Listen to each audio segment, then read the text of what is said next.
შეიძლება თუ არა აბის შუაზე გაყოფა. Დაუშვათ მე სახში მაქვს 10 მგ-იანი დოზა და მჭირდება 5 მგ. Შემიძლია აბი გავდე ხო? Დაიმახსოვრე რამდენიმე წესი. არ შეიძლება თუ აბს არ გააჩნია სპეციალური გამყოფი ღარი. თუ ღარი არ აქვს თქვენ თუნდაც ის გატეხოთ თანაბრად ხომ? არ არის იმის გარანტია რომ ორივე ნახევარში წამლის კონცენტრაცია იქნება თანაბარი. ასეთის მიღების შემთხვევაში შეიძლება დოზა გამოგიროს და უფრო მეტი, ან პირიქით სხეულსის დააკლდეს. მეორე, არ გაყო თუ ის უკვე კაფსულაა. მესამე, ასევე არ გაყო თუ მას გარედან გააჩნია მჟავა გამძლე გარსი. ეწერება. თუ მჟავა გამძლე გარსი აქვს და თქვენ მას გაყოთ ხომ? ეს წამალი კუჭ შეიძლება მჟავა გარემოში დაიშალოს და ეფექტურობა დაკარგოს.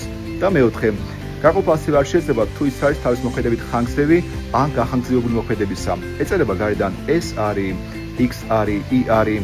ასეთი გაყოფა არ შეიძლება. გაყოფა შეიძლება მხოლოდ იმ შემთხვევაში, თუ მას გააჩნია სპეციალური გამყოფი ღარი და ამის ნებართვას თვითონ ექიმი მოგცემს. გაუზიარეს რჩევას ვებსაც.